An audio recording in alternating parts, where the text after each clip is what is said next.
Alors, l'analyse que je fais de notre impuissance politique, c'est que nous appelons démocratie son strict contraire. C'est-à-dire que ce qu'on appelle aujourd'hui démocratie, c'est pas du tout, mais pas du tout une démocratie, c'est une oligarchie aristocratique. Et c'est pas du tout par hasard ou par le jeu d'acteurs qui seraient véreux, vicieux. Pas du tout. C'est le mécanisme qui est au cœur de nos institutions est aristocratique, qui s'appelle l'élection.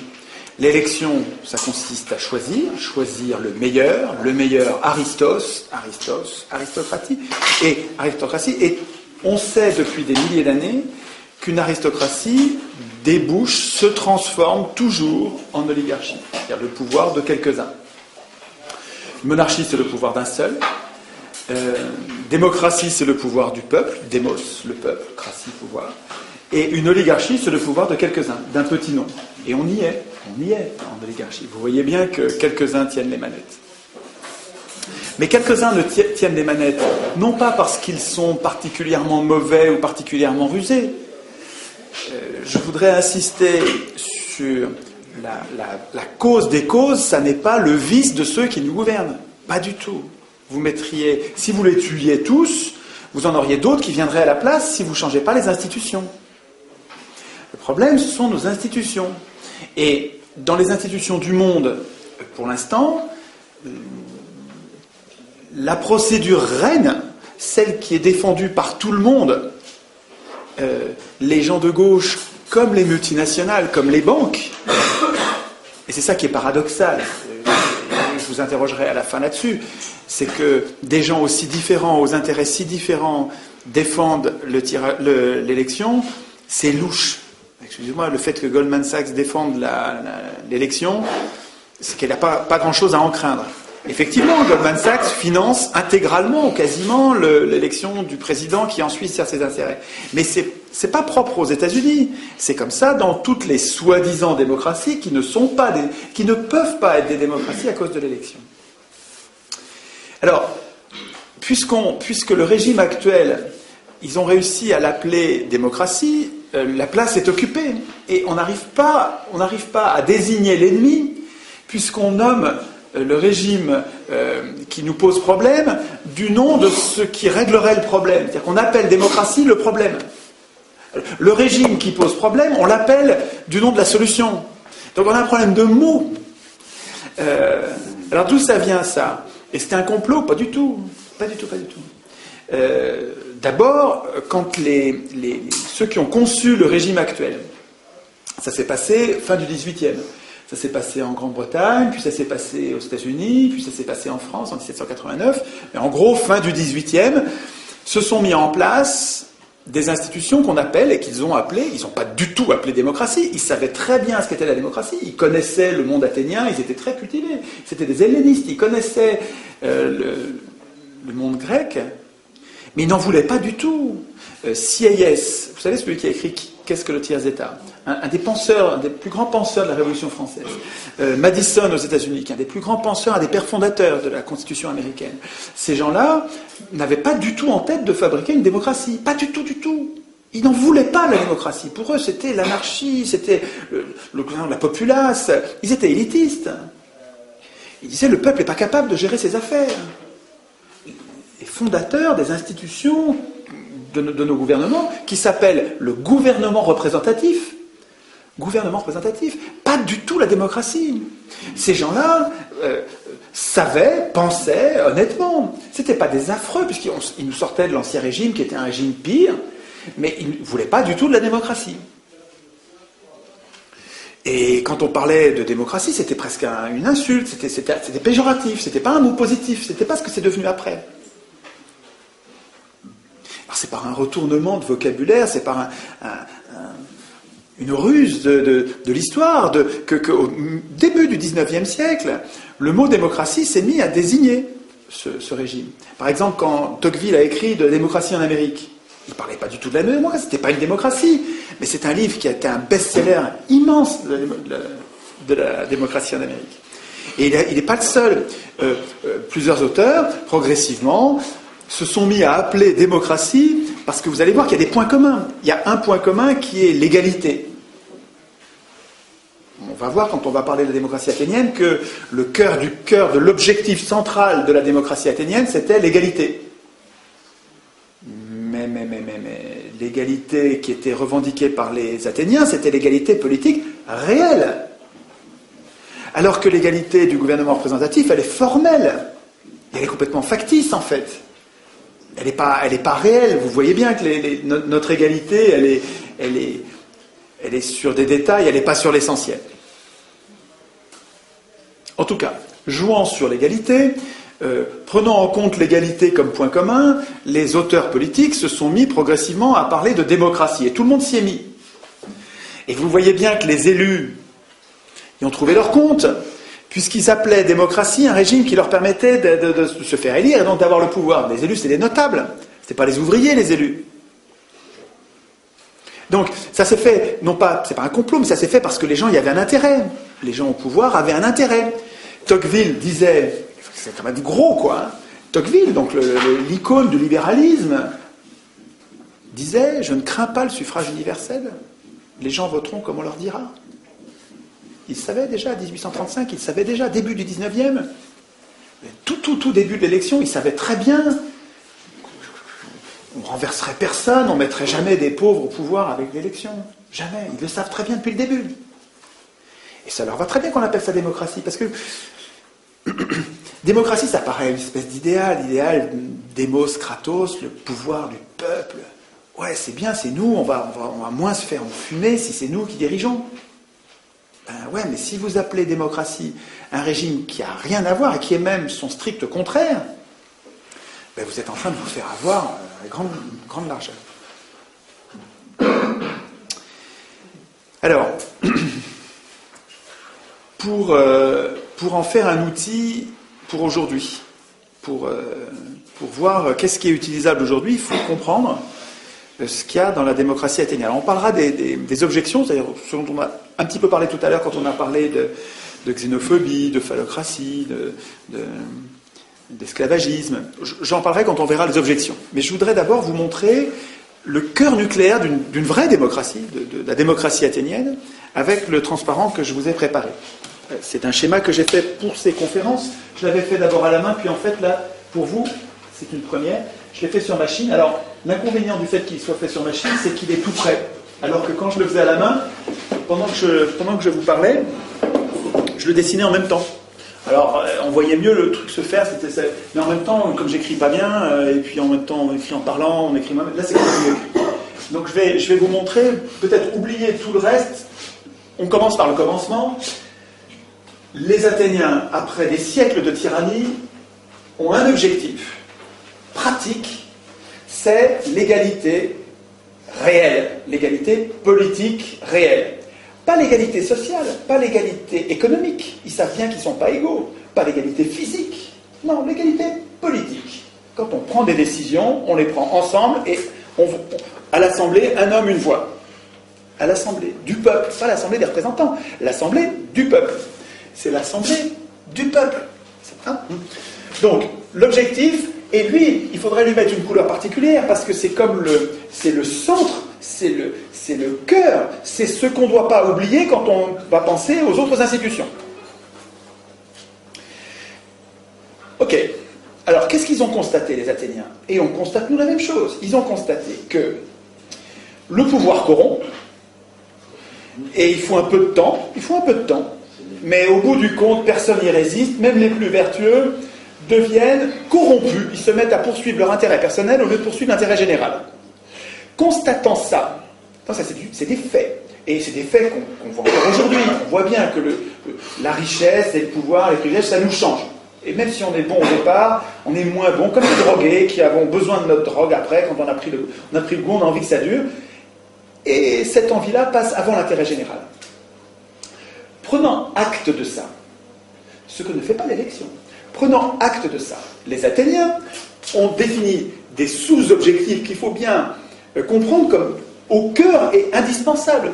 Premier sous-objectif et deuxième sous-objectif qui vont ensemble, c'est l'amateurisme politique Donc donc avec comme institution, donc là c'est en gris parce que c'est en couleur c'est en vert, ce sont les institutions, et là c'est les objectifs qui nous font choisir telle et telle institution.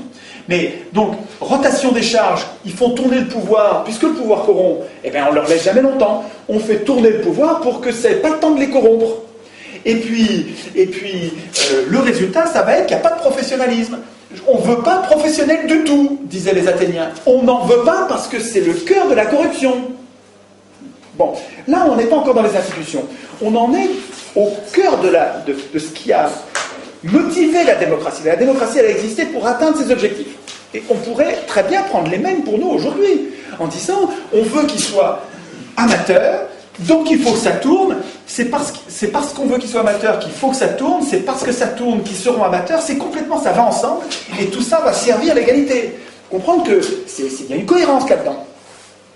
Et que si je laisse se former une caste de politiciens, je ne vais pas atteindre mon objectif d'égalité. Je vais avoir des professionnels et on ne va plus être égaux, politiquement. Politiquement, hein, je ne parle pas d'égalité, je sais bien qu'on est inégaux, ils savaient bien qu'on est inégaux devant la richesse, devant l'intelligence, mais politiquement, il faut qu'on soit égaux. C'est ça, le projet démocratique, c'est ça. Bon, ce qu'il faut comprendre, c'est que ces deux sous-objectifs, on n'en est pas encore à des institutions, si peut-être sur les mandats courts et non renouvelables, mais les mandats courts et non renouvelables, c'est pas gérable avec l'élection. Vous n'allez jamais avoir les candidats en nombre suffisant pour alimenter des postes en mandats courts et non renouvelables. Vous ne les aurez pas à l'élection. Parce que quand vous élisez quelqu'un, le mécanisme qui vous a conduit à l'élire, c'est le même qui va vous conduire à le réélire. Et donc, l'élection, elle entraîne avec elle une stabilité du corps politique. Elle entraîne une professionnalisation, une sédimentation. Ça va être toujours les mêmes. Mais dans le génome de l'élection, il y a la professionnalisation de la politique. Ça va avec. C'est programmé avec. Donc, si vous voulez, s'ils avaient choisi le tirage au sort, c'est parce que c'est complètement cohérent. Pour obtenir l'amateurisme, pour obtenir les rotations, c'est les mandats courts et non renouvelables, il faut le tirage au sort. Vous ne pouvez pas garder tout le reste et puis mettre l'élection à la place du tirage au sort, ça ne va pas marcher. L'élection ici ne permet pas l'amateurisme et la rotation des charges. Donc ça ne permet pas l'égalité. Vous ne pouvez pas la remplacer. Le tirage au sort, c'est lui qui permet, en prenant toujours à chaque fois des gens différents au hasard, ça permet la rotation des charges et l'amateurisme, donc l'égalité.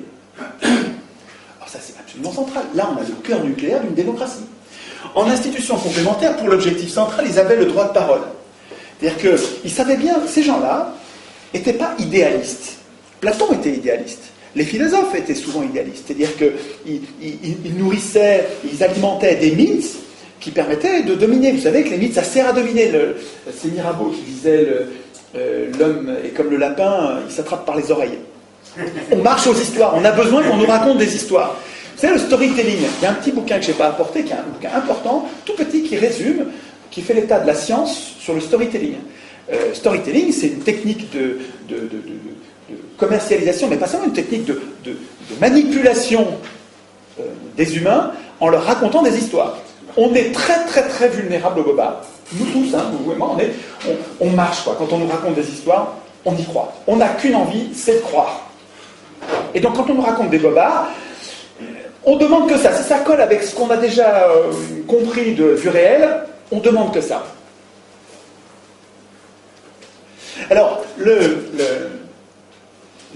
sachant, les Athéniens, eux, ils n'étaient pas idéalistes. Les Athéniens, ils étaient très très réalistes, très pratiques. Ils savaient qu'ils étaient imparfaits. Ils savaient qu'ils allaient pouvoir piquer dans la caisse. Ils savaient qu'ils allaient pouvoir tirer l'intérêt général vers leur intérêt particulier. Ils savaient qu'ils étaient menteurs. Ils savaient qu'ils n'étaient pas toujours honnêtes. Ils savaient ça. Et ils disent, eh bien, notre système, il va faire que chaque citoyen est potentiellement une sentinelle. Chaque citoyen qui veut parler, qui veut dénoncer, peut dénoncer. Et il garde la vie sauve. Parce qu'à l'époque, ça rigolait pas. Hein. Avant que la démocratie, quand il y en a un qui se mettait en travers, donc les opinions dissidentes, elles étaient maltraitées. On s'en débarrassait de façon expéditive. Et les Athéniens ont fait un autre choix. Ils ont dit, on va protéger les opinions dissidentes, on va laisser les gens s'exprimer en instituant l'Iségoria, à quoi ils tenaient plus que l'Isonomia ou d'autres institutions très importantes de la démocratie. L'Iségoria, pour eux, c'était un pilier de la démocratie. Ce pilier, c'est chacun à l'Assemblée peut prendre la parole à tout propos et à tout moment. Ils ne le faisaient pas. Il fallait, parce que quand on prenait la parole, on en était écouté. Et on était volontiers ridiculisé quand on s'exprimait mal, quand on disait des bêtises, ça rigolait pas. Donc, mais tout le monde pouvait le faire. Et c'est très important que tout le monde... Donc c'est peut-être pas du tout le désordre à l'Assemblée. Hein. Il y avait les magistrats, c'est comme ça qu'on appelait les représentants tirés au sort, leur boulot en partie c'était de faire régner une discipline à l'Assemblée, donc de vérifier que tout ça était ordonné. Et mais le fait que chaque citoyen qui avait une révolte, quelque chose à dire, puisse le dire en gardant la vie sauve à l'Assemblée, c'est absolument essentiel dans l'hygiène de la démocratie. C'est-à-dire que ça, c'est la garantie que les Athéniens se donnaient que la démocratie allait durer. Parce que toute dérive oligarchique, ils savaient bien qu'il y avait des dérives oligarchiques, mais chaque citoyen, il s'était armé, je vous rappelle, hein, chaque citoyen avait le pouvoir, par les institutions qui le protégeaient, un peu comme aujourd'hui, nos institutions devraient protéger les donneurs d'alerte. Les gens comme Fabrice Nicolino, comme Denis Robert, comme cette dame qui a dénoncé le Mediator, Irène Frachon, voilà, c'est ça. Donc, les donneurs d'alerte, on en a quelques-uns, des gratinés quand même, on en a des courageux qui se donnent du mal. Il faudrait que les institutions les protègent particulièrement, un peu comme le droit du travail protège particulièrement les délégués syndicaux ou les délégués du personnel. Bon, les institutions athéniennes garantissaient à chacun ce droit de parole. Ça s'appelle les égorias, c'est une institution essentielle. Et ça rendait les citoyens actifs. Le fait, quand vous donnez la parole aux gens et quand vous tenez compte de leurs paroles, mais les gens, ils se donnent du mal. Au contraire, quand vous avez des institutions qui font comme si ce que vous disiez n'avait aucune influence, ben ça dissuade les gens de se donner du mal. On se plaint aujourd'hui de citoyens passifs, mais les institutions rendent passifs. À quoi bon être actif, puisque de toute façon, ça ne changera rien. Imaginez à l'inverse des institutions qui soient ouvertes et qui font que vous puissiez changer quelque chose, vous allez devenir beaucoup plus actif. Regardez, en Suisse, qui n'est pas une panacée, mais qui est beaucoup plus démocratique, qui est probablement une des seules démocraties au monde avec le Venezuela peut-être, en Suisse, le fait que chaque citoyen puisse déclencher quasiment à lui seul, avec quelques amis co-signataires, puisse déclencher un référendum, c'est-à-dire poser la question à tous les Suisses. Non mais ça les rend vachement actifs. Quand vous allez en Suisse, c'est étonnant, l'activité politique, quand vous en parlez, ces gens-là font de la politique. Beaucoup plus que nous. Alors c'est pas parfait, il reste... Les Athéniens eux-mêmes se plaignaient de la passivité, hein, on n'est jamais content, on voudrait toujours que ce soit... Mais enfin, c'est quand même... La cité d'Athènes, c'est dans l'histoire des hommes, de ce qu'on connaît, c'est la plus grande activité politique qu'on ait jamais connue. Il y a des institutions ouvertes font des citoyens actifs. Donc, et ces citoyens actifs alimentent l'amateurisme, rendent possible l'amateurisme. Et c'est parce qu'il y a un amateurisme que vous les rendez actifs aussi, parce qu'il y a une chance, chacun avait une chance d'être tiré au sort. Le tirage au sort, il rend plausible la possibilité que je sois un jour président d'Athènes. Un citoyen sur 4, le président d'Athènes était désigné au sort tous les jours. Tous les jours, tiré au sort. Et donc chaque citoyen pouvait dire, dans ma vie j'ai été une fois président d'Athènes. Et aucun pouvait dire je l'ai été 2 fois, parce que c'était non renouvelable. Ça tournait. Et quand vous savez qu'il y a dans le potentiel de ce qui va vous arriver, vous allez être un jour le porte-parole du groupe, et ça change complètement votre rapport à la politique. Vous vous mettez à faire de la politique de façon naturelle, parce que elle est partout la politique. Mais il ne faut pas mettre la charrue avant les bœufs, il ne faut pas attendre qu'on se mette à nous à faire de la politique pour que les institutions changent. À mon avis, de bonnes institutions fabriqueront de bons citoyens. De bonnes institutions sont pédagogiques, elles sont une école.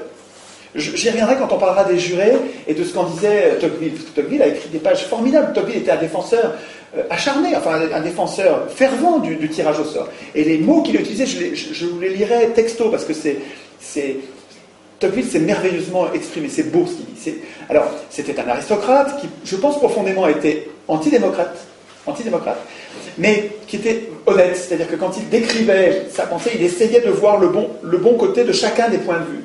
Et c'est ça qui fait que Tocqueville est aimé par tout le monde, parce que tout le monde arrive à trouver ce qu'il veut dans Tocqueville, c'est que Tocqueville ne montre pas vraiment ce qu'il pense. Il y a d'ailleurs une lettre de son frère, on a la correspondance de Tocqueville avec son frère, et Tocqueville faisait lire les chapitres de la démocratie en Amérique au fur et à mesure où il l'écrivait. Et on a une lettre dans laquelle son frère, je ne me souviens plus de son prénom, lui écrit à Alexis Tocqueville, et lui écrit en lui disant « Ce chapitre que tu m'as envoyé là, on avait dit pourtant que tu montrerais pas ce que tu penses. Et là, j'ai vu ce que tu penses. Je l'ai vu. Il faut que tu le réécrives. » Et donc il réécrivait, il pesait ce qu'il écrivait pour qu'on ne voit pas ce qu'il pense, et ça donnait à son écriture une force qui est extrêmement séduisante, parce que il montre les qualités de la démocratie, enfin de ce qu'il appelle la démocratie, parce que c'est pas du tout une démocratie, je le rappelle, hein, mais enfin bon, c'est plus commode de l'appeler comme ça. Il décrit le régime américain avec ses forces et ses faiblesses, avec une honnêteté qui est utile pour nous aujourd'hui. Parce que c'est vrai que le régime représentatif tel qu'on le vit, il a des travers qui nous conduisent à la dictature, une dictature douce que décrit Tocqueville et qui est celle qu'on vit en ce moment. Donc Tocqueville, c'est malgré le fait qu'il soit antidémocrate, on y trouve des choses formidables. Et les passages sur le tirage au sort sont une pure merveille, on verra ça tout à l'heure. Donc, si vous voulez, le cœur nucléaire de la démocratie, c'est ça là. C'est l'objectif, les sous-objectifs et la procédure qui rend possible ces sous-objectifs. Si vous changez quelque chose là-dedans, vous perdez la démocratie, quoi. Alors, ils avaient peur du tirage au sort comme nous. Pareil, la même peur. C'était les mêmes humains. Et ils réfléchissaient bien, hein, ils n'étaient pas loin d'être bêtes, c'est pas parce que c'était il y a 2500 ans, ils réfléchissaient exactement comme vous aujourd'hui, pareil. Peut-être plus parce qu'ils faisaient plus de politique. Et donc ils avaient peur de tirer au sort des abrutis. Alors d'abord, ils ne donnaient pas le pouvoir au tiré au sort. Le tiré au sort, c'était pas celui qui décidait. Celui qui décidait, c'était l'Assemblée. C'est pas les représentants, c'est l'Assemblée. Donc il faut pas imaginer qu'on remplace l'élection par le tirage au sort et puis on laisse le pouvoir comme le pouvoir aux élus. Pas du tout, ça marche pas comme ça. Il faut comprendre la démocratie, c'est autre chose que notre système actuel. Alors il y a des points communs, puisqu'on prend des décisions collectives, il faut qu'on évalue les décisions collectives, il faut qu'on exécute les décisions collectives, il faut qu'on procède au jugement des conflits entre particuliers. Donc il y a des tas de points communs. Il faut qu'on atteigne des objectifs comparables, mais l'équilibre, la philosophie des institutions, il faut comprendre qu'elle change complètement. Alors, on verra après comment, quand on est un grand nombre, ça peut continuer à fonctionner. Mais vous verrez qu'avec la fédération, avec la démocratie qui s'exerce à petite échelle, et avec la fédération qui remonte en pyramide avec des contrôles de pouvoir à tous les étages, c'est tout à fait imaginable. J'y reviendrai tout à l'heure sur la faisabilité aujourd'hui. Mais donc, je vous en parlais tout à l'heure avant qu'on fasse cette deuxième partie. Il se trouve que le tirage au sort entraîne mécaniquement et pratiquement sans exception, les exceptions elles sont marginales, une désynchronisation. C'est Hansen qui parle de ça. Il y a 2 livres absolument, là il y a plein de livres sur la démocratie athénienne qui sont vraiment formidables, mais l'histoire des Athéniens au quotidien, quand ils vont tirer au sort, les machines qu'ils utilisent, les problèmes qu'ils ont avec leur démocratie, c'est dans un très très très bon livre. Ce livre-là se lit, c'est un bonheur. On a l'impression de vivre une société qu'on aimerait vivre aujourd'hui. En tout cas, on sent bien ce qui est transposable dans... C'est quelqu'un qui aime la démocratie athénienne, là, qui écrit. Il s'appelle Hansen, et ça s'appelle La démocratie athénienne à l'époque de Démosthène. Bon bouquin pour voir le quotidien. C'est un des plus grands connaisseurs connus de la démocratie athénienne, donc il y en a beaucoup, hein, des connaisseurs de la démocratie athénienne, mais celui-là est un grand bonhomme qui avait écrit plusieurs forts volumes sur le sujet et qui les a résumés pour nous en un seul bouquin pour que ce soit accessible. Et puis il y a un deuxième livre, alors lui que je vous recommande plus encore, parce que là c'est le plus important, je pense, de tous les bouquins sur le tirage au sort et l'organisation politique du pays. Pourtant c'est un titre qui n'est pas sexy, hein. Principe du gouvernement représentatif. A priori, vous voyez ça sur une étagère, vous allez dire, je vais le laisser là, je verrai peut-être demain. Vous avez tort. Ce livre est un très bon livre. C'est l'histoire du tirage au sort, c'est l'histoire du moment où on a perdu cette conception, cette importance du tirage au sort, pourquoi l'élection a triomphé, avantages et inconvénients, c'est écrit honnêtement. C'est un gars super, Bernard Manin. J'ai rencontré, c'est un gars jovial, malin, cultivé comme tout. C'est quelqu'un d'important qui a écrit un livre et il ne pensait pas faire un plaidoyer pour le tirage au sort. Lui, il voulait faire un état des lieux honnête. Et c'est tellement honnête que pour nous, qui n'entendons jamais parler de tirage au sort, on dirait que c'est un plaidoyer pour le tirage au sort. Mais en fait, il défend aussi l'élection. C'est très honnête. C'est un peu comme Tocqueville. Donc, c'est Hansen qui décrit cette désynchronisation qui montre que les riches de l'époque n'avaient souvent aucun pouvoir politique. C'était des métèques, on les appelle, c'était des étrangers. Et souvent, les Athéniens les faisaient venir avec leur richesse, donc ils leur permettaient de s'installer en leur garantissant qu'on n'allait pas leur prendre leurs biens. Et finalement, les riches, là, ces métèques, faisaient leurs affaires, ils vivaient très confortablement, ils s'étaient très bien installés, ils n'avaient aucun pouvoir politique, mais manifestement, pendant 200 ans, ça ne les a pas empêchés de prospérer. Et Athènes était une cité très prospère. Alors, je sais qu'elle était colonialiste, qu'elle était guerrière, qu'elle faisait des expéditions, comme tous les peuples de l'époque. Je ne dis pas qu'il faut vivre comme les Athéniens, je dis juste que, par rapport aux autres cités de l'époque, c'était une cité d'une remarquable stabilité, d'une grande prospérité, avec une activité politique intense, et surtout, moi ce qui me paraît transposable aujourd'hui, et le germe qui m'intéresse, Castoriadis, un philosophe immense, disait que Athènes c'est pas un modèle, parce qu'il y a tas de choses qu'on ne veut pas de la société athénienne, mais c'est un germe. Et il me semble que le germe il est là, ce truc-là, qui fait que les riches ne dirigent jamais. Ça vous fait pas quelque chose, ça, et que les pauvres dirigent toujours. Ah ben, bon sang, ah ben, quand même. C'est quand même une grosse différence. En fait, c'est quoi? Oui, c'est un détail, on va passer à autre chose. Non, réfléchissez. Alors, bon, en tout cas,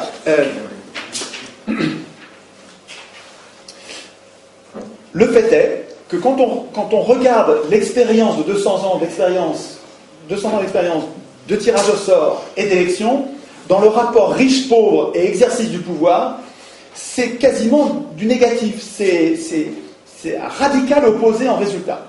Mais là, je parle de faits, je ne parle pas de mythes, je ne parle pas de vache sacrée du suffrage universel comme conquête historique de la classe travailleuse. Regardez les faits. Qui dirige avec l'élection? Qui dirige avec l'élection? Les pauvres? Ben non, jamais. Ou marginalement, mais même quand c'est Blum qui se fait élire. Vous savez que Blum, Blum désigne un ministre des Finances, Théoriol. Il désigne son ministre des Finances. Et comme d'habitude dans la Troisième République, comme d'habitude dans la Troisième République, le ministre des Finances, avant de prendre son portefeuille et de commencer à faire son métier de ministre, il va où? Il va à la Banque de France. Dans le bureau de la Banque de France, le gouverneur de la Banque de France, c'est en même temps le patron du comité des forges, donc c'est le patron du MEDEF de l'époque, c'est le même bonhomme. C'était privé à l'époque. C'était privé. Mais bien sûr, la Banque de France était privée, bien sûr, mais c'est complètement privé tout ça. Le ministre des Finances, avant de pouvoir être ministre des Finances, va promettre au gouverneur de la Banque de France, qui est en même temps patron du comité des forges, il va promettre quoi? Qu'il n'augmentera pas les salaires. C'est ça l'objectif. Et donc l'élection qui amène la gauche enfin au pouvoir, ben cette gauche, avant d'avoir le pouvoir, il faut qu'elle promette aux riches que le pire du pire est garanti pour nous. Donc l'élection, il faut comprendre que même quand on élit des gens qui, soi-disant, regardez, en 81, quoi, on élit Mitterrand. Moi je chantais, j'étais content. Mitterrand. Attends, combien de temps il a mis à nous trahir au dernier degré, à faire ce que jamais l'extrême droite n'aurait fait, jamais. C'est la gauche.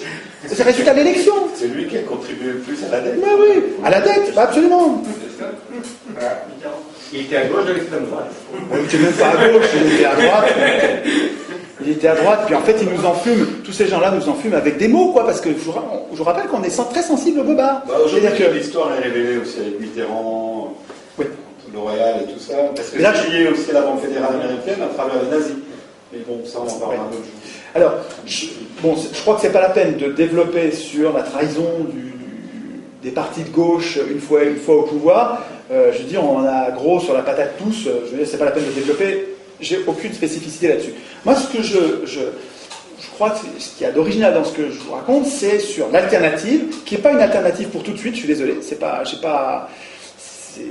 va pas être immédiat, il faut d'abord qu'on se passe le mot entre nous et qu'on soit des millions à défendre cette idée. Tant qu'on sera une poignée de 100 ou 1000 personnes, ça suffira pas, ça changera pas. Il faut que ça se diffuse, c'est-à-dire qu'il faut que chacun d'entre nous, on fasse ce boulot d'explication pour comprendre, quoi, pour arrêter de croire aux bobards, aux histoires, aux mythes, et puis qu'on regarde les faits, et puis quand on regarde les faits, qu'on s'aperçoit que, attends, on est en train de nous dire que c'est ça le progrès social, mais qu'on n'arrive pas au progrès social tant que c'est les riches qui dirigent. Les riches, ils veulent pas du progrès social. Non.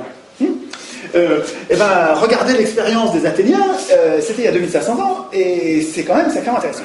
Alors, sur le plan pratique de l'organisation, il reste que si on devait tirer au sort aujourd'hui les gens, on a quand même peur de tirer au sort. Alors moi, dans les assemblées, ils me disent, et si on tire au sort Le Pen? Ils ont peur de Le Pen. Vous savez, les gens de Le Pen, si vous dites on tire au sort un communiste, ça leur fait le même effet. Bon, si on tire au sort quelqu'un dont on n'a pas envie du tout. Les Athéniens, ils avaient la même peur. Ils avaient exactement la même peur. Ils avaient peur de certaines personnes qu'ils ne voulaient en aucun cas. Ça existait aussi, déjà à l'époque. Et pourtant, c'est ça qu'ils ont choisi, et ça a très bien marché. Donc, c'est qu'ils ont trouvé autre chose. Alors, c'est cette partie-là dans laquelle j'ai regroupé une série d'institutions, donc elles sont toutes en vert. Vous trouvez ça sur le site, vous le trouvez, et puis les commentaires, ce que je suis en train de vous dire, vous le trouvez aussi, y compris ce que j'aurais oublié, puisque là je parle en improvisant, mais je vais peut-être oublier un point ou deux, mais vous le retrouvez, il y a le texte, ce qui me semble être, en oubliant pas grand-chose, à dire en commentaire de ça. Donc c'est dans ces institutions-là que les Athéniens se sont protégés contre le tirage au sort, n'importe quoi. Alors, il faut comprendre que donc vous avez compris, c'est des mandats courts non renouvelables. Les mandats courts, c'était 6 mois, 1 an, rarement plus d'1 an, et non renouvelables. Non renouvelables dans la même fonction. C'est-à-dire que si j'ai été tiré au sort pour une fonction, je peux être tiré au sort pour une autre fonction, mais plus pour celle-là. En tout cas, il y avait des variations. En tout cas, ça c'était absolument essentiel. Je mets ça dans les institutions.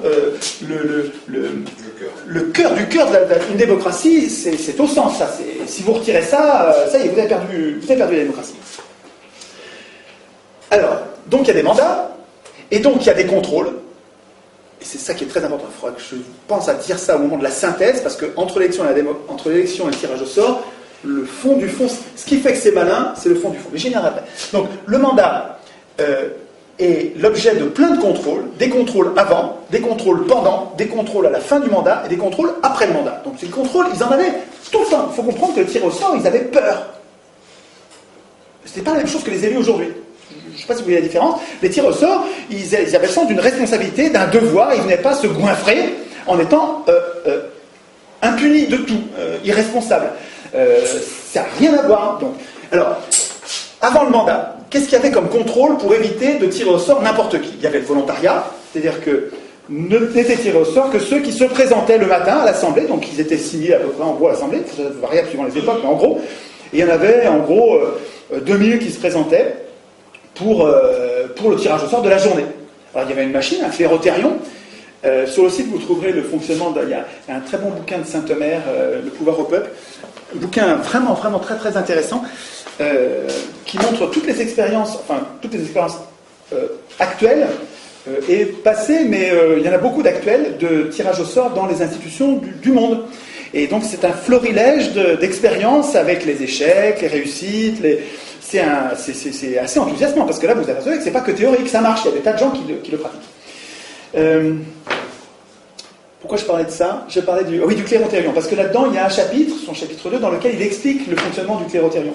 Et qu'il explique que tous les matins, les boules blanches, les boules noires, c'est marrant à voir, c'est que c'était très matériel, c'est que tout le monde pouvait vérifier, un peu comme nous dans les bureaux de vote, vous pouvez y aller, vous avez intérêt à y aller pour vérifier que tout se passe bien. Là c'est pareil, le clérothérion, la machine à tirer au sort, tout le monde pouvait regarder, puis c'est assez rustique, donc c'est difficile de tricher, c'est pas un ordinateur. Le coût des machines à voter par ordinateur, sont les armes quoi, pour le casser. On y va avec une hache, quoi, hein, parce que là c'est évident qu'on va se faire enfumer. Quoi. Les machines à voter, il ne faut pas accepter les machines à voter, c'est évident. Mais on s'est fait enfumer déjà. C'est déjà le cas, c'est fou qu'on les fait. En tout cas, le matin, il y avait du volontariat. Alors, ce que soulignait Montesquieu, c'est que cette institution du volontariat, ça on pourrait discuter sur le forum de mon site, on discute sur le fait de savoir est-ce qu'on tire au sort parmi des volontaires ou est-ce qu'on tire au sort parmi tout le monde et on leur permet de refuser, ce qui fait qu'on ne retient que les volontaires, mais volontaire ça n'a pas le même sens, suivant qu'ils soient volontaires avant ou qu'ils veuillent bien après. Parce que celui qui veut avant, c'est quelqu'un qui veut le pouvoir. Alors en fait, quand c'est quotidien, que ça tourne comme ça, et que c'est mandat court non renouvelable, on ne peut pas dire ça comme ça. C'est pas la même chose que pour les élections. Mais enfin, quand même, notez la différence. Quand quelqu'un est candidat, ça n'a pas le même goût que quand il a été désigné, il n'a rien demandé, et il accepte pour le bien commun. Et vous allez voir qu'il y a plein de gens qui ne veulent pas le pouvoir, mais qui acceptent de le faire parce que c'est comme ça que ça marche, parce que c'est des gens bons. Il y en a plein comme ça. Et ces gens-là n'ont pas du tout les mêmes qualités que ceux qui sont actuellement au pouvoir, qui sont là, évidemment, pour se goinfrer. Enfin, c'est incroyable. Enfin, on va me traiter de populiste, de démagogue, de fasciste bientôt, je sens, parce que je suis anti-parlementaire, et puis bientôt de nazi. Voilà. N'empêche que quand vous voyez quelqu'un qui a à la fois, qui cumule plusieurs mandats de député, de conseiller de ceci, de conseiller de cela, et puis qui en plus va faire des gages d'avocat pour se goinfrer encore quelques dizaines de milliers d'euros de plus, mais c'est à vomir, c'est vraiment de la cupidité. Donc ces élus, enfin ce qu'ils deviennent, ils ne sont pas tous, il y a quelques élus qui sont tout jeunes, et quand ils sont au début, ils ne sont pas encore corrompus, mais en gros quand même, ils sont vraiment là pour se goinfrer. Quand on imagine, quand on voit comment ils vivaient à l'époque, là, ça n'a rien à voir. Là, ils avaient le sens d'un devoir, ils avaient été récompensés, pas par de l'argent. Alors, à la participation à l'Assemblée, on les payait, mais rien, on les payait une demi-journée d'ouvrier. Donc on les payait vraiment 3 francs 6 sous. Et puis ensuite, quand on les récompensait, vous verrez, on parle de récompense, c'était des honneurs. C'est pas de l'argent, des honneurs. Les humains, ils marchent bien à l'honneur. Il y a des tas de gens qui font des tas de choses pour l'honneur, pour la gloire, pour l'impression d'avoir servi le bien commun et que le regard des autres leur suffit, le regard des autres reconnaissant, ça suffit. Il y a plein de gens qui marchent à ça.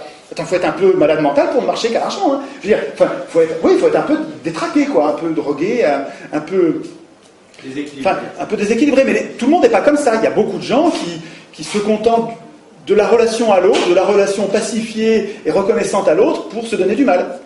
Et donc, les institutions fonctionnaient comme ça. En tout cas, Montesquieu soulignait, donc, je parle du volontariat, il soulignait que c'était très important pour le tirage. Le tirage au sort n'était pas parfait, selon lui, mais il était rendu vertueux par les institutions complémentaires qui venaient corriger ses défauts.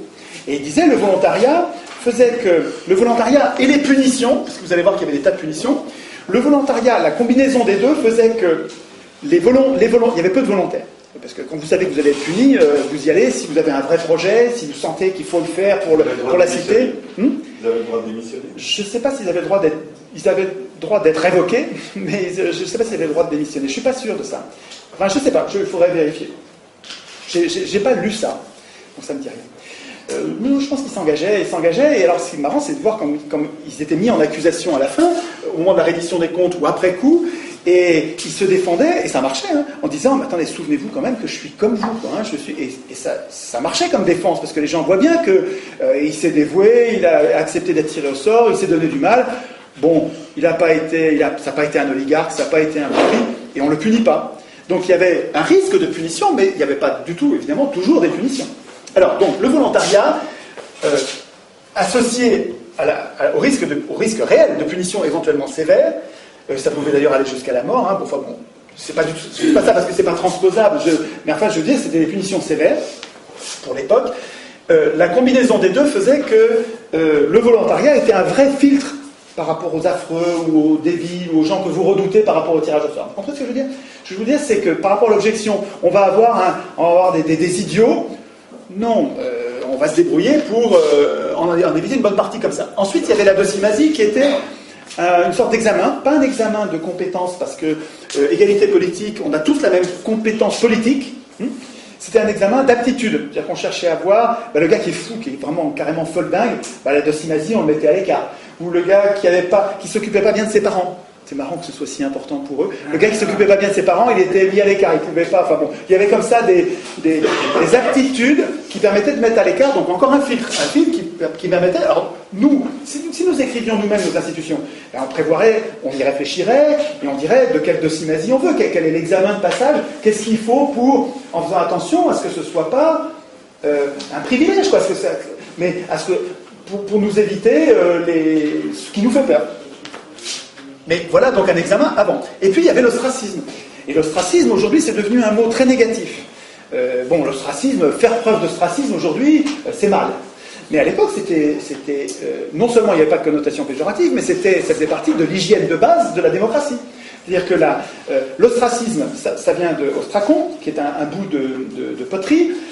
Donc il y avait une poterie cassée, donc on prenait un bout de poterie et on gravait sur la poterie le nom de quelqu'un dont on avait peur. Alors d'abord, avant qu'on fasse ça, à l'Assemblée, un citoyen proposait qu'on lance la procédure d'ostracisme.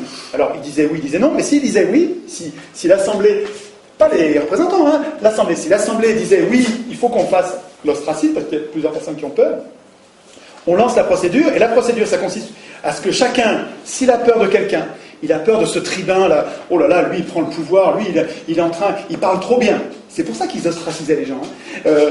Lui il parle trop bien, ou bien lui il est en train de magouiller, il nous fait peur pour une raison X ou Y. On grave son nom sur un ostracon, donc sur un petit bout de poterie, et ensuite on compte les ostracons, on compte les noms.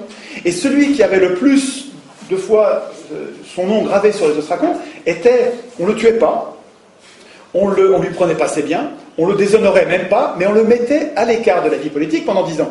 C'est quand même pas... et il y en avait plein d'autres qui n'étaient pas dans la vie politique. Je vous le rappelle que les femmes, les esclaves, les métèques, donc des gens qui vivaient très bien, les métèques qui pouvaient être très riches, tous ces gens-là vivaient en dehors de la politique, donc ils n'étaient pas à l'Assemblée, ils n'étaient pas citoyens, c'était pas la mort, quoi.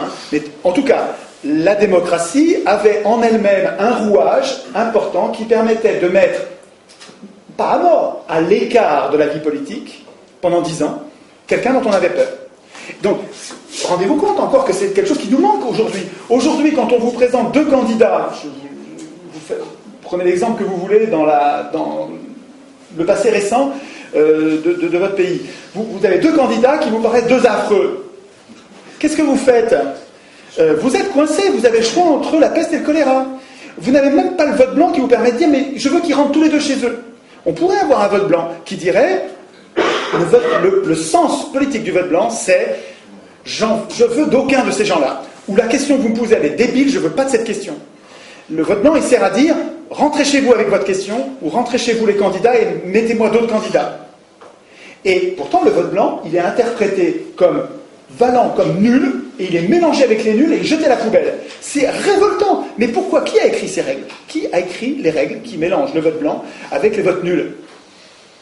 C'est des élus. Mais c'est normal qu'ils écrivent ça. On peut presque pas leur en vouloir. C'est notre faute d'avoir laissé les élus écrire la Constitution. C'est juste notre faute. J'insiste, c'est votre faute à vous, chacun, et puis à moi, parce qu'on les laisse faire. On ne devrait pas laisser les élus écrire la Constitution. Sinon, ils n'écrivent pas le respect du vote blanc, ils n'écrivent pas le référendum d'initiative populaire, ils n'écrivent pas les mandats courts et non renouvelables, évidemment. Ils n'écrivent pas une chambre sur 2 tirée au sort, au moins, voire 2 chambres tirées au sort. Ils n'écrivent pas les jurés citoyens, ils n'écrivent pas toutes les institutions dont on a besoin.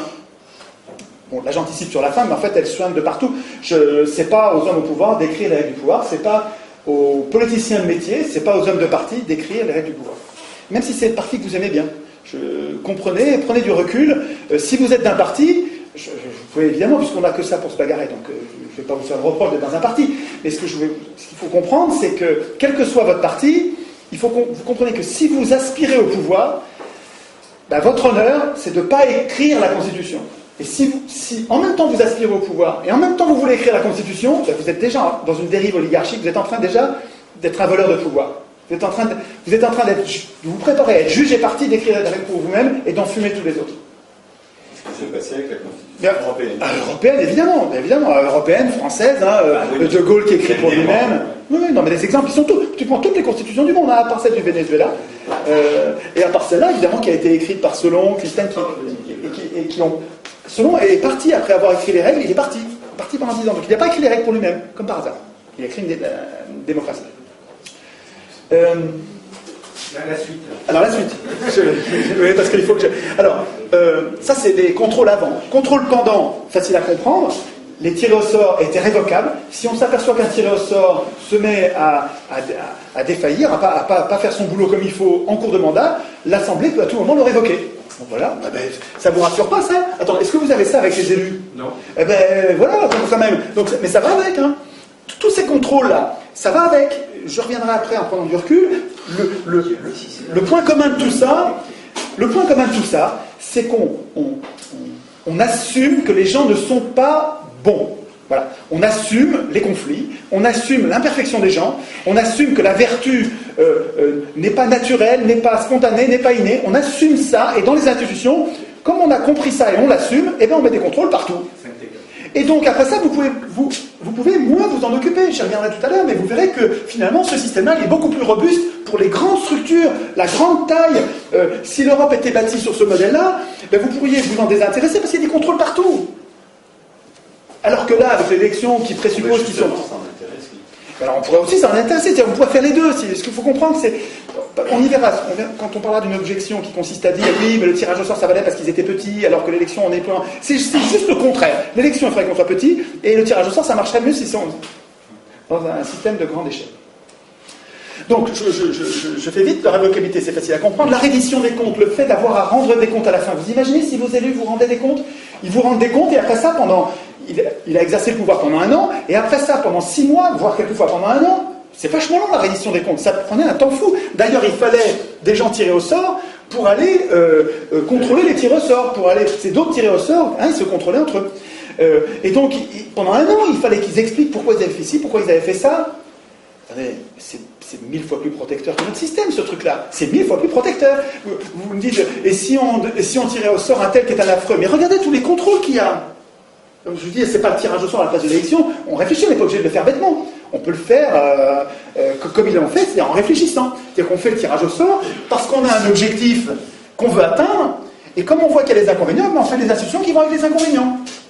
Et alors ça, l'ensemble a une cohérence, et c'est bien plus malin que notre système. Bien plus malin pour l'intérêt général. C'est moins malin pour les banques. Mais pour l'intérêt général, c'est bien le système-là. Pour les banques, mais à un moment donné, il faut nous voir venir. Hein. Bon, tant pis. En tout cas, dernière institution complémentaire du tirage au sort qui fait qu'il n'y a pas à avoir peur des affreux, c'est que même après coup, même après le mandat, si on s'apercevait, mais attends, là, il y a un gars qui a amené l'Assemblée à aller envahir une autre île et on s'est pris une pâtée du diable. Donc le gars qui nous a amené à prendre cette décision, on va donc c'était les angélies, c'était la possibilité de mettre en cause publiquement, donc d'accuser publiquement. Donc ça veut dire que n'importe qui devient potentiellement l'accusateur de quelqu'un qui a fait du tort à la démocratie.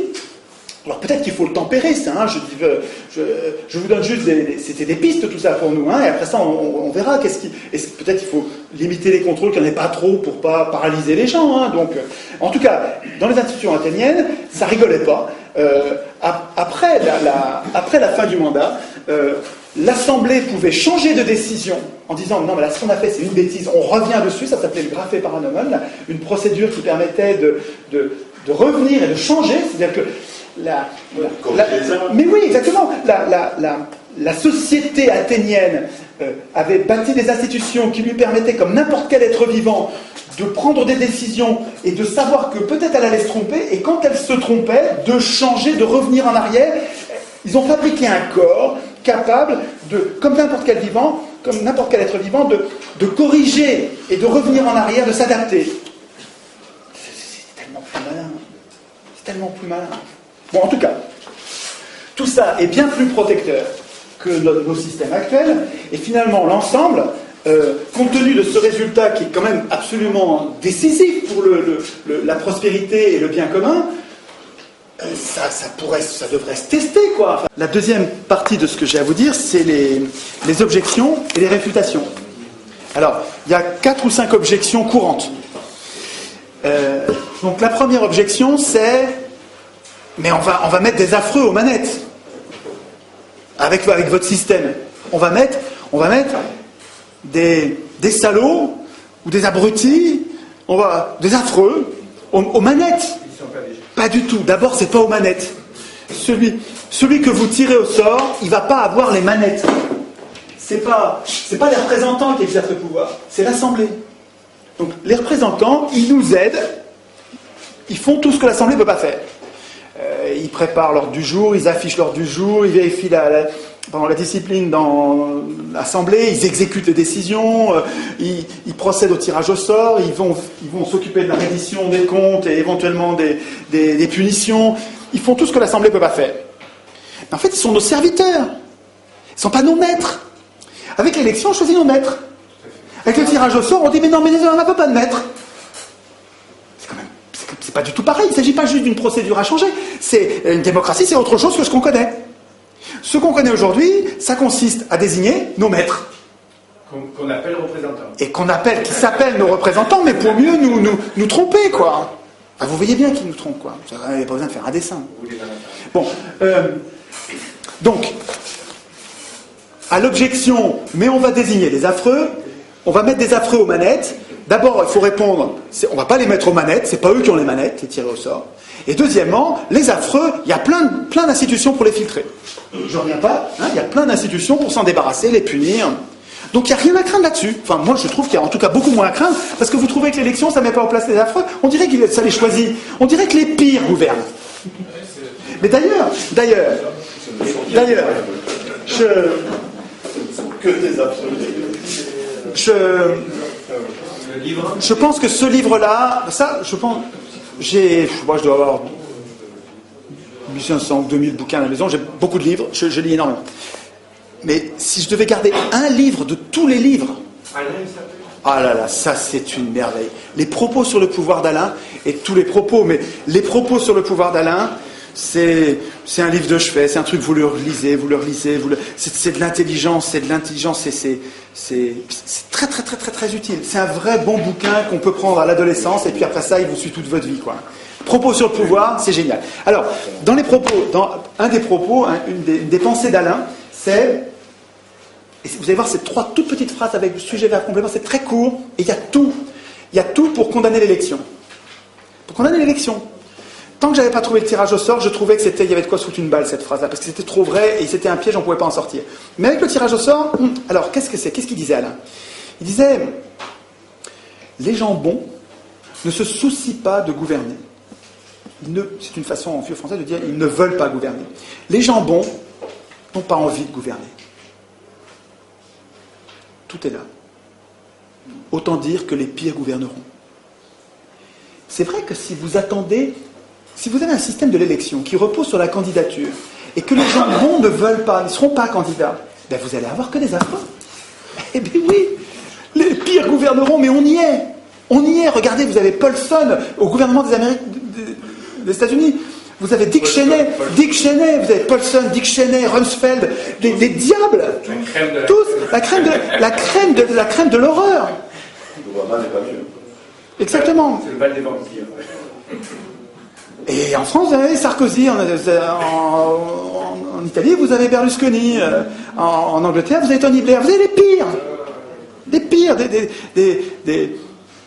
Tout à l'heure, j'ai dit prostituées, mais il ne faut pas que je dise ça, parce que c'est pas gentil pour les prostituées. Il faut trouver un mot plus grave que ça, parce que les prostituées, nous, on est prostituées, nous aussi, enfin, prostituées, on ne fait pas exprès, hein. On est prostituées, on ne fait pas exprès.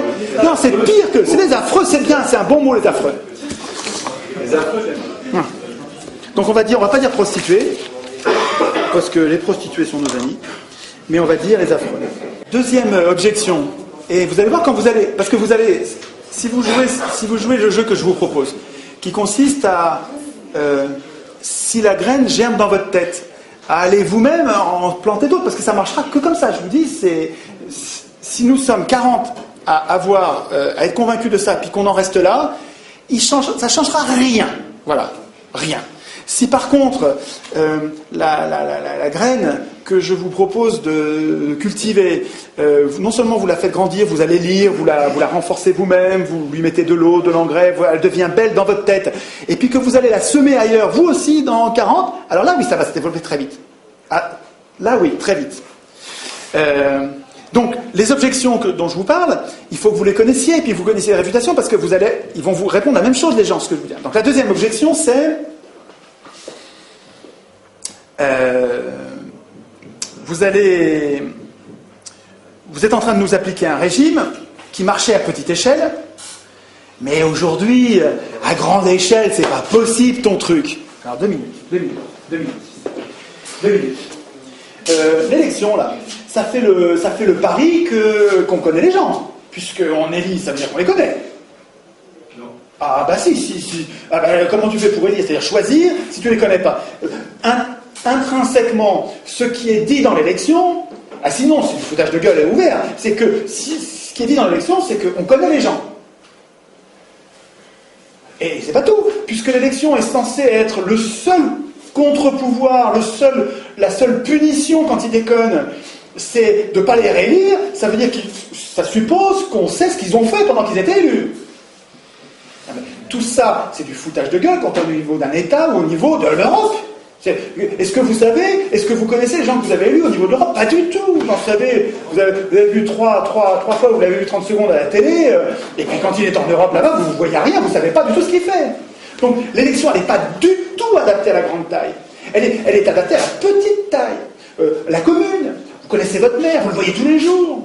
Vous pouvez l'interpeller, il vous connaît, vous le connaissez. L'élection, elle marche bien à petite échelle. Et puis comme l'élection fait le choix, elle fait le pari idéaliste, le pari non réaliste, que les gens sont vertueux, que les élus, comme par miracle, deviendraient des dieux qui sont capables de décider, qui sont compétents sur tous les sujets, le nucléaire, les OGM, tout ça, ils sont compétents. Et donc il n'y a pas de contrôle, parce que, soi-disant, les élus sont la représentation de la nation, et donc on leur fait confiance, et donc il n'y a pas de contrôle. Mais tout ça est complètement contradictoire avec la grande taille. Je veux dire, un organisme de grande taille, il a besoin de ça. Il a besoin de ça. Il a besoin de plein de contrôle. Il a besoin d'avoir assumé que les gens ne sont pas bons naturellement. Et qu'il faut des contrôles partout. Ben oui, il faut des contrôles. Mais ils n'aiment pas ça. Mais tant pis, c'est pas eux qui décident. Ben, tant pis, c'est pas eux qui décident. Ah si, c'est eux qui décident, ils ne vont pas mettre de contrôle. Ben regardez, là aujourd'hui. Et c'est eux qui écrivent les constitutions. Et bien ils mettent des contrôles nulle part. C'est normal. C'est notre faute à nous, parce qu'on les laisse écrire les constitutions. C'est pas à eux d'écrire les constitutions. Donc, quand on vous dit, ouais, le tirage au sort, ça marchait quand ils étaient petits, sur une petite cité, et ça marcherait pas dans le grand, c'est le contraire. Objection suivante que je repère, c'est on me dit, mais alors avec votre système, on va tout le temps changer d'avis, ça c'est jamais le même. Vous tirez au sort tous les jours le bonhomme, mais attendez, vous allez changer d'avis tous les jours. Comment allez-vous faire pour avoir une politique de long terme, avoir une espèce de vision d'avenir, tu vois, c'est ça qu'ils vous disent en disant le tirage au sort, vous allez avoir n'importe quoi, vous changez de bonhomme, vous changez de politique, vous allez gouverner en zigzag. D'abord, pourquoi pas gouverner en zigzag? Tout ce qui est vivant fonctionne comme ça. Vous prenez n'importe quel enfant qui apprend que ça brûle, ben, la prochaine fois il ira pas, il est en zigzag, oui, il y a été une fois, puis il ira pas une deuxième fois, et tout ce qui est vivant fonctionne comme ça. Pourquoi pas la société moderne avec une assemblée qui se tromperait et qui dirigerait en zigzag? Première parenthèse, mais surtout, cette objection qui consiste à dire on va changer tout le temps d'avis, c'est pas vrai, c'est pas les tirés au sort qui décident. C'est pas les tirés au sort qui décident, c'est l'Assemblée. Et l'Assemblée, elle est stable, c'est tout le temps le même peuple. L'Assemblée, les Athéniens n'avaient pas un problème de zigzag en décidant, c'était toujours les mêmes qui décidaient. Alors, ils étaient une trentaine de milliers et ils étaient que 6000 à l'Assemblée. Donc, ils n'y étaient pas tout le temps, hein, ils bossaient, et puis de temps en temps, ils allaient à l'Assemblée. Quand ça leur pétait, ils allaient à l'Assemblée. Donc, quand vous avez envie d'aller à l'Assemblée, vous y allez, puis quand c'est plein, vous reviendrez demain. Mais à l'Assemblée, il y avait en gros un corps de citoyens qui était... Vous savez, quand vous parlez à l'Assemblée des problèmes de la cité, est-ce qu'on va faire, est-ce qu'on va ouvrir une mine ceci, est-ce qu'on va faire un cela, qu'est-ce qu'on va faire de cette terre, sur ce marécage, est-ce qu'on va la sécher, pas la sécher. Enfin, quand vous discutez à l'Assemblée, vous-même, vous discutez des problèmes de la cité, quand vous sortez de l'Assemblée, vous allez en parler autour de vous, et en fait, toute la cité, elle est imprégnée en permanence des problèmes de la cité. C'est-à-dire que la délégation, elle est pas du tout impérative, c'est pas du tout une fatalité, le fait d'avoir abandonné votre pouvoir à des élus. C'est des élus qui ont décidé ça, c'est pas vous. Est-ce qu'un jour vous avez dit, moi je tiens à l'élection et je renonce au tirage au sort? Vous saviez même pas que le tirage au sort existait. Non, je veux dire, ce sont des élus qui ont décidé qu'il fallait les élire. Donc c'est pas du tout une fatalité. Donc on changerait d'avis tout le temps. À mon avis, c'est une objection qui tient pas la route. Objection suivante. Vous allez forcément désigner des incompétents. Nous vivons dans un monde complexe. Écoutez, mon vieux, on est allé à l'heure du nucléaire, c'est quand même la géostratégie mondiale, avec des choses quand même très très très compliquées. Vous allez désigner n'importe qui. Vous allez désigner des incompétents. C'est une blague. Vous trouvez que les élus sont compétents? Est-ce que vous savez combien de bombes atomiques ont été larguées dans l'atmosphère? Je dis bien dans l'atmosphère. Vous savez, Fukushima, c'est un peu des petites vapeurs. Mais là, je vous parle de bombes atomiques. Je dis des petites vapeurs par rapport. Est-ce que vous savez ce que c'est qu'une bombe atomique? Dans l'atmosphère. Je vous dis, vous voyez le bordel radioactif que c'est. Alors, c'est une bombe atomique. Vous savez combien ils en ont acheté depuis 1945? Les élus, là, les responsables, les compétents, les gens. Non, on ne va pas désigner n'importe qui, on va désigner des gens qui sont capables de faire des choses compétentes, des choses raisonnables. Combien de bombes atomiques? Plus de 2000. 2000 bombes atomiques dans l'atmosphère, et sous terre, et dans la mer. Directement, là. Il y a une animation, il y a un artiste qui a fait donc une recension de toutes les explosions, avec leurs dates, et qui a fait une petite vidéo qui dure, je ne sais plus, une dizaine de minutes, et vous avez le temps qui passe avec 1 seconde tous les mois, et puis, je ne sais plus, ou à peu près, peu importe la gradation, et puis vous avez le premier truc qui pète juste avant Hiroshima, c'est dans le désert d'Amérique, et puis après ça vous avez poum poum, vous avez les deux coups de Hiroshima et Nagasaki, ça se calme, puis après ça recommence à péter dans le désert des États-Unis, puis ça se met à péter, je ne sais plus dans l'ordre, je crois qu'après c'est du RSS qui commence à faire péter, ça se met à péter, pour en faire 2000, il en faut un paquet, des petits points rouges, puis à un moment, dans les années 60, ça n'arrête pas. C'est des responsables, on vous dit, avec des tirés au sort, vous allez désigner des incompétents. Mais on se fout de nous. Hein? Les Français, ils ont réussi à s'irradier eux-mêmes. Eh bien complètement, mais attendez, mais c'est que quand vous faites péter une bombe atomique, vous n'irradiez pas que vous-même, vous irradiez toute la planète, et puis ça va rester pendant des millions d'années, toutes ces particules. Enfin bon, bref. Et puis combien? Alors, mais là, vous allez pouvoir prendre le relais avec moi. Les élus prétendent être compétents. Et combien de guerres ils ont déclenché, les élus? Combien de guerres? Qui a balancé du napalm et des pesticides sur le Vietnam par millions de litres? Qui? Les élus? C'est les élus, hein? Attends, c'est épouvantable ce qu'ils ont fait sur le Vietnam. Épouvantable, absolument épouvantable. C'est dingue ce qu'ils ont fait au Vietnam. C'est profondément révoltant ce qu'ils ont fait au Vietnam. C'est des élus qui ont fait ça. Des gens compétents. Est-ce qu'une assemblée populaire aurait fait ça? Je ne suis pas sûr du tout. Enfin, peut-être que oui, mais je ne suis pas sûr du tout. Quand on fait des assemblées, vous trouvez dans ce bouquin-là, sur le pouvoir au peuple de Saint-Omer, quand vous voyez ce que décident des assemblées de citoyens tirés au sort. Par exemple, au Mali, il y a une assemblée de citoyens tirés au sort qui ont réfléchi sur les OGM. Donc on a tiré au sort sur les listes électorales des gens qui ne connaissaient rien aux OGM, rien de rien. Voilà. Vous aviez des maires au foyer, des syndicalistes, des paysans, il y avait des avocats, de tous les métiers tirés au sort. Donc vous aviez une assemblée de gens qui ne connaissaient pas le sujet. Et puis pendant des mois, ils avaient de l'argent pour le faire, ils avaient une enceinte, ils avaient des locaux pour recevoir les gens, ils ont fait venir les gens de Monsanto en leur posant la question, pourquoi est-ce qu'il faut les OGM? Alors les gens de Monsanto ont expliqué pourquoi il fallait les OGM. Ensuite ils ont fait venir les gens de la Confédération Paysanne, pourquoi vous ne voulez pas les OGM? Les gens ont expliqué pourquoi ils n'en voulaient pas. Ensuite ils ont fait venir les gens de Bayer, donc un autre céréalier, en disant voilà pourquoi on le veut. Ensuite ils ont fait venir les paysans d'Amérique latine qui utilisaient des OGM depuis longtemps, en leur disant pourquoi vous avez fait ça? Et puis vous êtes content, est-ce que vous n'êtes pas content? Et puis pourquoi vous avez continué? Qu'est-ce qu'il y a des problèmes? Est-ce que tout se passe bien? Il faut revenir les gens de Monsanto en disant ils nous ont dit qu'est-ce que vous répondez? Et puis pendant ce temps, tout le monde regardait. Tout ça, c'était diffusé à la télé, à la radio, les gens pouvaient être là dans l'enceinte, les citoyens pouvaient proposer qu'on pose des questions, en disant posez-lui la question parce que effectivement, on leur pose la question. Mais au bout de 6 mois, ces gens-là sont bien plus compétents que n'importe quel parlementaire au monde, parlementaire qui doit traiter tous les sujets. C'est une blague. Là, eux, ils se concentrent sur un sujet. Ils ne sont pas intéressés, ils ne sont pas payés par les labos, ils n'ont pas une réélection à assurer, ils n'ont pas été financés par personne. Ils ont juste une mission, tout le monde les regarde. Ils vont devenir les gens, pas les experts, ils vont devenir des gens éclairés, bien plus éclairés que n'importe quoi d'autre, que n'importe qui d'autre. Et ça c'est un modèle de démocratie. Une démocratie, des institutions qui prévoiraient un parlement tiré au sort. Tiré au sort des gens qui savent qu'ils ne savent pas. C'est 1000 fois mieux que les élections qui se la pètent et il y a des gens qui sont élus et qui croient qu'ils sont dieux. Là, vous avez des gens qui sont tirés au sort, ils savent qu'ils ne savent pas, qu'est-ce qu'ils font? Sur chaque sujet de société, au lieu de décider, eux, à la place des autres, eux qui sont tirés au sort et qui savent que demain, ils vont revenir dans la population normale. Et ces gens-là, les institutions vont les aider, vont les inciter à désigner une autre assemblée tirée au sort qui, elle, va être spécialisée sur le problème qui leur est soumis. Et en fonction du rapport que va faire l'assemblée spécialisée, ils vont décider de telle ou telle loi. Et éventuellement, s'il y a un doute, eh ben, on fait un référendum. C'est-à-dire que tous les gens décident par référendum. Là, ça n'a pas le même goût. Vous comprenez ça?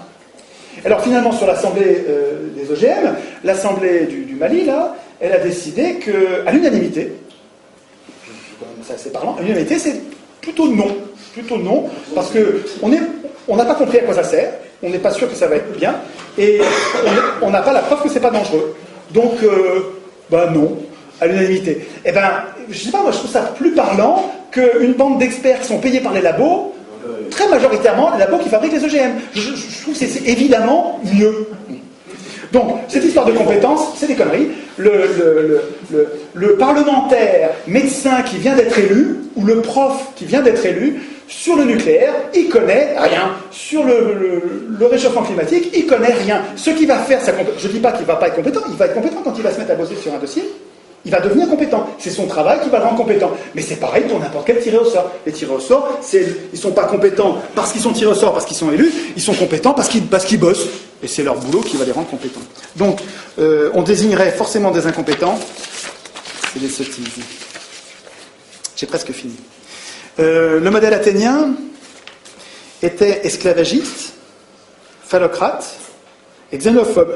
Ça, alors là, je garde le meilleur pour la fin. Parce que c'est ça vous allez l'avoir. C'est-à-dire qu'on vous dit, mais attendez, l'élection, c'était la démocratie athénienne, c'était une oligarchie. Regardez, vous aviez une toute petite poignée de gens qui avaient le pouvoir, et tout le reste, c'était des esclaves, des femmes, des médailles, une toute petite poignée de gens. Attendez. À l'époque, sur Terre, c'est un anachronisme de les juger avec nos valeurs et nos valeurs d'aujourd'hui, alors qu'eux étaient à l'époque, alors que c'était impossible de ne pas être esclavagiste à l'époque. C'était très marginal, quoi. Quand vous avez tout le monde autour de vous, tout ce qui existe, c'est esclavagiste, vous êtes esclavagiste comme tout le monde, quoi. C'est comme si on disait, nous, on a des chiens et des chats. Voilà, c'est comme si on disait que nous, on mangeait des vaches. Attendez, le jour où ça va être décidé, le jour où l'humanité, je crois que ça arrivera un jour, où on décidera que tuer un animal, c'est comme tuer un homme. Et que, en fait, on peut se nourrir avec de la nourriture artificielle, et qui a le même goût, c'est même bien meilleur. Attends, à chaque fois que tu manges ce pavé de bœuf artificiel, fait avec du pétrole, je m'en fous, n'importe quoi, c'est meilleur que la meilleure des côtes de bœuf que jamais personne n'a mangé quand il a mangé une côte de bœuf. Simplement, tu n'as plus besoin de tuer un animal. Une fois qu'on aura inventé la technologie nécessaire pour nous nourrir, en nous régalant, en nous donnant toutes les protéines, toutes les intrants dont on a besoin, mais il n'y a plus besoin de tuer les animaux. Ce jour-là, ça pourra devenir un crime de tuer un animal, puis on n'aura plus besoin. Mais quand vous allez juger les gens d'aujourd'hui en disant ils tuaient les animaux, c'était une boucherie, c'était un génocide sans arrêt, regardez, c'est des camps de concentration. Regardez les batteries, les animaux en batterie qui se font assassiner, et bien avant d'être assassinés, ils se font torturer. Ils se bouffent entre eux, les cochons, dans les étables. Mais quand on nous jugera, nous aujourd'hui, nos petits-enfants nous demanderont « Qu'est-ce que tu faisais, papy, pendant le génocide des animaux ?» Je dirais « Ouais, je les mangeais comme les autres. » Et si vous voulez, l'esclavagisme à Athènes, c'est un peu ça. Je ne dis pas ça pour défendre l'esclavagisme, il ne faut pas être con. Je ne suis pas esclavagiste, je ne suis pas phallocrate, je ne dis pas qu'il ne faut pas que quand je vous demande de vous concentrer sur Athènes, je ne vous dis pas il faut être misogyne, on met les femmes. C'est évident que je ne dis pas ça. Vous comprenez ce que je veux dire? C'est pas. Et celui qui me fait ce procès-là, qui me dit mais vous êtes en train de défendre un régime esclavagiste et xénophobe, il me prend pour un abruti.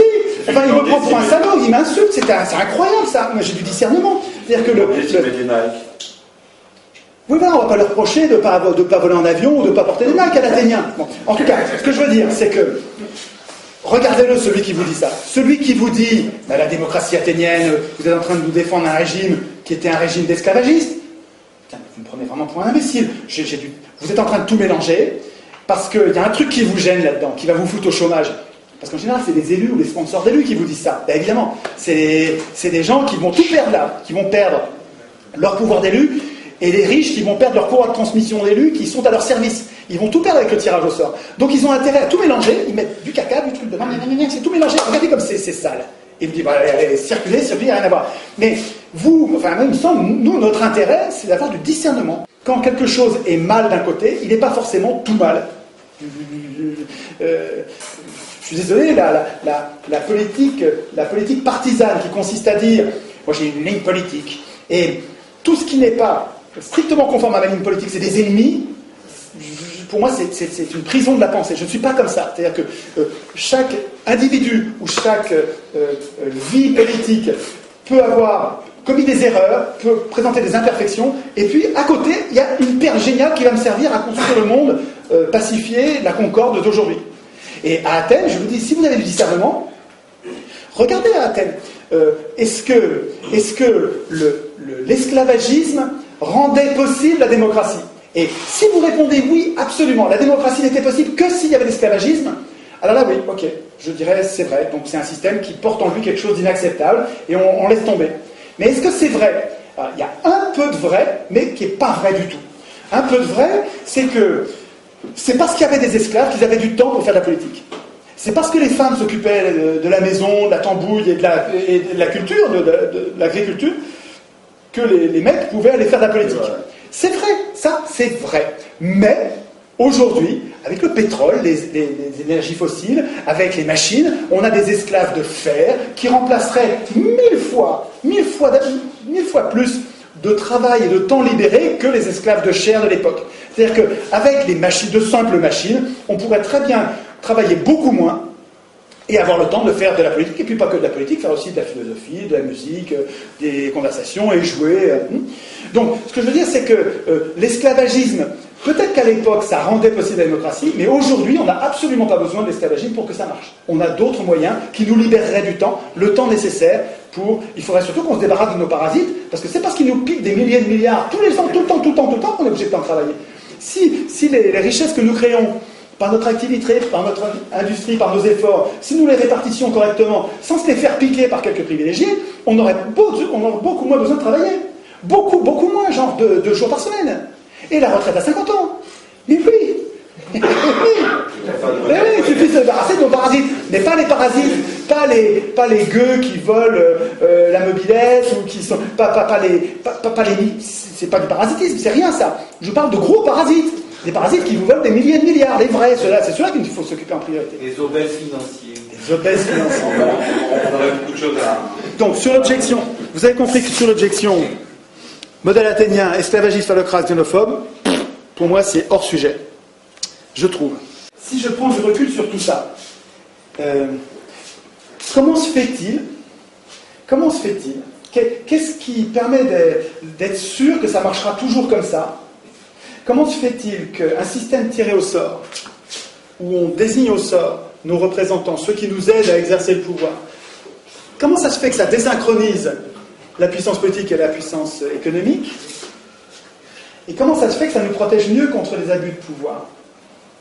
Et comment se fait-il que l'élection, au contraire, rende non seulement possible, mais impunit tous les abus de pouvoir, et nous sélectionne quasiment tout le temps les pires?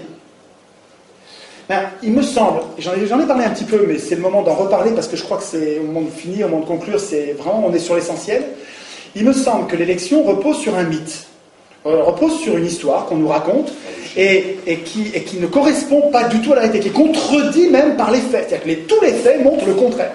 Le mythe de l'élection, c'est que nous sommes capables de choisir de bons maîtres et parce que nous les avons choisis, ils vont être bons. Ça, c'est un mythe. Ça ne marche pas. L'expérience nous montre que quand on teste, mais sur 200 ans, c'est long, quand on teste l'élection dans tous les pays du monde, à toutes les époques, l'élection, ça consiste à la mise au pouvoir des plus riches, ou des serviteurs des plus riches. Ça sert à ça, hein. Alors, je ne sais pas si ça sert à ça, parce que je ne suis pas sûr qu'au début, Sieyès et Madison aient voulu le gouvernement des riches. Ils ont peut-être voulu le gouvernement des bons, des aristos, des vrais aristos. Mais je ne leur fais pas le procès d'intention d'avoir comploté, d'avoir su à l'avance, peu importe d'ailleurs. Le résultat, le fait est que l'élection permet aux riches d'acheter le pouvoir comme on achète une voiture. Je ne parle pas des riches, nous sommes riches par rapport à des gens qui sont plus pauvres que nous. Je vous parle des ultra-riches, je vous parle de l'hyperclasse, des gens extrêmement riches, des gens... Est-ce que vous êtes capable de corrompre quelqu'un? Non, pourtant vous êtes riche par rapport à certains pauvres, hein. Nous sommes riches, mais... Non, je vous parle de... On peut jouer sur les mots, là. Hein. Je vous parle des riches capables de corrompre quelqu'un. Pour être capable de corrompre quelqu'un, il faut avoir beaucoup d'argent. Et manifestement, de fait, l'élection, par le jeu de la campagne électorale, hein, et par l'acquisition des médias, la possibilité qu'on leur laisse d'acheter les médias, donc de fabriquer l'opinion, d'influencer l'opinion au point quasiment de la fabriquer, ça devient des vrais... Je dois avoir 20 ou 30 livres sur les manipulations par les médias, les techniques de manipulation, c'est incroyable, ça devient une science exacte. Et donc l'élection permet aux riches d'acheter le pouvoir. L'élection permet aux riches économiques d'acheter le pouvoir politique. Et c'est l'élection qui rend la synchronisation entre les deux. C'est l'élection qui fait qu'on est impuissant politiquement. C'est l'élection de l'Assemblée constituante qui fait que c'est des gens qui écrivent des règles pour eux-mêmes et qui ensuite écrivent des règles qui font que tout pourra se jouer en dehors de nous après. L'escroquerie politique, c'est de nous faire croire que le régime actuel, c'est la démocratie. C'est quand même, vous vous rendez compte, bon ça fait 1 heure que j'en parle, mais vous rendez compte maintenant de l'énormité qu'il y a entre le nom qu'on donne à notre régime aujourd'hui et ce qu'il est vraiment. Est-ce que vous comprenez que c'est ça le piège? C'est ça. On n'arrive pas à fabriquer l'alternative parce que on a, si vous voulez, vous savez, il y a une image que j'aime bien, j'en parle pas là, mais ça me vient là maintenant, c'est les chefs indiens, les Indiens d'Amérique, étaient des sociétés avec des chefs et sans pouvoir. C'est marrant comme tout, c'est Pierre Classe qui explique ça. Il a vécu avec eux, et c'est vraiment les travaux d'anthropologues tout à fait marrants, parce que ils savaient, les Indiens savaient qu'ils avaient à craindre du chef, un peu comme les Athéniens savaient, ils ne voulaient pas que... donc eux, les Indiens, ils se sont débrouillés autrement avec les chefs. Ils ont fait un grand fauteuil de chef, ils ont pris un bonhomme, ils l'ont désigné, il ne peut pas refuser, et s'il refuse, il se fait zigouiller, donc il accepte. Et on le met à la place du chef. Et le chef, il n'a pas de pouvoir. Il a juste le pouvoir de parler. Et il parlait tout le temps. Et pendant qu'il parlait, on passait devant l'air de ne pas l'écouter. On le méprisait, on le négligeait. Il parlait et on passait sans l'écouter. Et son boulot, à lui, c'était de tenir la place au chaud de chef pour qu'il n'y ait pas un gars qui devienne notre chef sans nous. C'est marrant ça. C'est-à-dire qu'il savait qu'il voulait pas. Il savait que les gens ont tendance à. Il y en a qui ont tendance à devenir des chefs, des leaders. Pour se prémunir contre ces gens-là, il y avait une place de chef. Elle était occupée par un mec on ne lui mettait pas de pouvoir, il fallait que lui nous fasse des cadeaux. Je vous jure, c'est vrai. Hein. Il fallait que le chef fasse des cadeaux à son peuple. Et quand les gens n'étaient pas contents, il lui en faisait voir, il risquait pour sa peau. Comme il se méfiait des chefs, et ce qu'ils avaient trouvé pour pas être emboucanés par leur chef, c'est marrant. Eh bien, on dirait qu'on est victime un peu de ça, avec des gens qui ont fait un système qui n'est pas la démocratie, qui ont tout à craindre de la démocratie. Ils ont tout à craindre de la démocratie, les oligarques, là. Si la démocratie voit le jour, c'est fini pour eux. Ils n'ont plus de pouvoir, ils ne peuvent plus abuser. Alors qu'est-ce qu'ils font? Leur système détestable, injuste, ils l'appellent comment? Et c'est le même truc que les Indiens, mais à l'envers, quoi. Hein. C'est-à-dire qu'ils nous tiennent à l'écart avec ce mot-là. Quand ils appellent démocratie le système qui est son strict contraire, comment on fait pour résister? On s'est fait prendre un mot clé, là. Je reviens à Lepage dont je vous parlais tout à l'heure. Lepage a un travail, Franck Lepage, et les gens du pavé ont un travail sur les mots qui est absolument génial. On retrouve la novlangue. Vous connaissez Orwell et le travail qu'il a fait sur la novlangue, c'est-à-dire sur un État totalitaire qui nous domine par les mots. En nous retirant les mots capables de désigner l'ennemi, en nous retirant ces mots-là, en les criminalisant, en les ridiculisant, en les remplaçant par d'autres inoffensifs, on se met à l'abri des coups quand on est oligarque. Et ce que fait Orwell, c'est de mettre à jour cette novlangue. Et ce que Franck Lepage et sa joyeuse bande, c'est vraiment une bande de gens formidables. Hein. Le Pavé, ça s'appelle. Pardon. Sur Google, vous tapez Le Pavé, et vous arrivez sur un site avec des vidéos et des ressources qui n'arrêtent pas de croître. Il faut aller voir les vidéos de Franck Lepage et puis de sa bande, ça vaut quelque chose. Une objection qu'on va nous renvoyer souvent. L'objection est est-ce que ce système va marcher avec des médias qui appartiennent aux oligarques? Vous savez que les 3/4 de la presse appartiennent à 2 marchands de canons et un marchand de béton. Pourquoi Rothschild achète Libération? C'est pas pour gagner de l'argent, il en perd. Pourquoi une autre banque achète Le Monde? Pourquoi une autre banque encore achète le Nouvel Obs? les inrecuptibles. Pourquoi les banques achètent les journaux? Pourquoi les marchands de canons achètent les magazines et les télés? Pourquoi les industriels achètent des télés? C'est pas pour gagner de l'argent, c'est pas vrai. Ne croyez pas ça, c'est pas vrai. C'est pour manipuler. C'est pour manipuler parce que dans un système d'élection, comme vous choisissez les candidats, c'est très important de maîtriser l'accès à la candidature visible qui est la seule qui va pouvoir être élue. Mais la réponse que je ferai à cette objection, c'est que je vous rappelle que moi, mon cap, c'est, puisque la source, la cause des causes, c'est que ceux qui écrivent la Constitution ne devraient pas l'écrire parce qu'ils ont un intérêt personnel qui est contraire au nôtre, contraire à l'intérêt du plus grand nombre. Et puisque donc la solution, c'est de tirer au sort une assemblée constituante qui va être désintéressée parce qu'elle sera non seulement tirée au sort, mais en plus elle sera inéligible aux institutions qu'elle écrit, il me semble que cette assemblée constituante tirée au sort, elle va faire son compte à la situation médiatique. Elle va prévoir dans les institutions que non seulement, comme le prévoyait Montesquieu, il va y avoir un pouvoir législatif, il va y avoir un pouvoir exécutif, et on ne dira pas gouvernement, parce que le mot gouvernement, l'exécutif, il va être servile, il va obéir aux ordres de l'Assemblée, il va être servile. Quand on dit gouvernement, on se fait déjà enfumer avec les mots.